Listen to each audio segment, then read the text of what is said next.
Hey everyone, I'm Griffin, And I'm Ember. today we're going to show you how to play the Group Up game mode in 3's Not a Crowd. This mode turns up the heat with 2v2 and 3v3 battles, so grab your teammates and some leftover strategy, because this is going to get competitive. And since this is a team mode, I couldn't do this by myself. Ember, you ready to do this? Of course I am, Griff. What's up, everyone? I'm Ember. And we're here to guide you through everything you need to know about Group Up.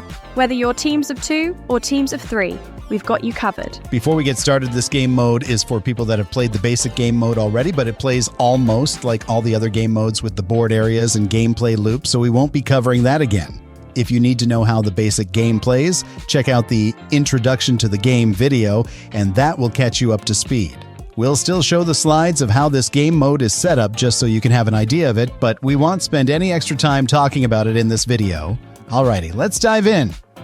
The goal in the Group Up mode is simple. Collect 5 identical triad cards in 2 vs 2 or 6 identical triad cards in 3 vs 3 before the other team. The key is working together with your teammates to get there. That's right. Now, let's jump into the setup. First things first, shuffle that deck like you're dealing with a stack of unpaid bills and pretending they don't exist, and deal 5 cards to each player. Easy, right? Now for step 2, the secret selection.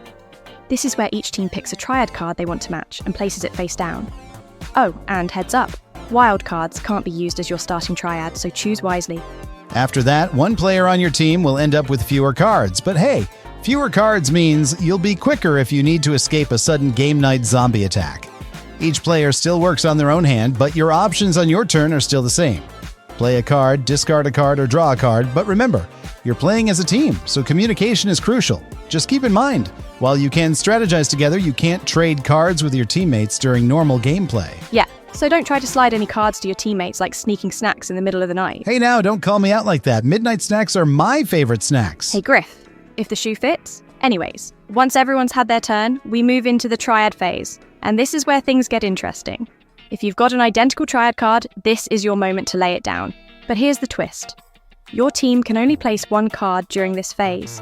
So make sure you're strategizing and communicating with your teammates to really maximize those turns. Every move counts. After the triad phase, we head into the trade phase. This is very important, so listen up. This is where each team gets 60 seconds to exchange 3 cards with the opposing team.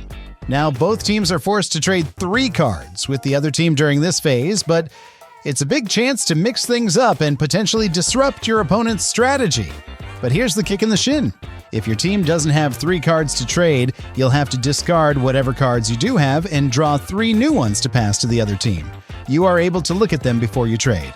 Now, discarding all your cards isn't always a good thing. It can leave you vulnerable, but if your hand isn't helping, it might be the best option. It's risky, but sometimes that risk can pay off.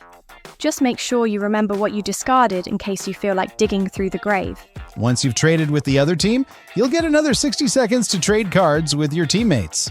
This is the only time you're allowed to swap cards with your own team, so use that time wisely to set yourselves up for the next round. And here's a tip. You've heard the saying, don't put all your eggs in one basket, right? And that's the exact same idea with triad cards. Don't let one player hold all the triad cards you need to win, just in case they get targeted in a round and have to swap hands. Use this trade phase to your advantage. That's a useful tip, Griff. After the trading is done, the gameplay loop continues. You'll go back to drawing, playing cards, and getting ready for the next triad phase. The game keeps looping like this until one team collects the required number of triad cards. Remember, it's 5 cards for 2 vs 2 and 6 cards for 3 vs 3. And don't forget, if there's a tie at the end, the team with the most matching elements in their triads takes the win. So, while numbers are your main focus, those elements could make all the difference in a close game. To sum it up, in the Group Up game mode, your goal is to work with your teammates, collect triads, and make smart moves during the triad and trade phases.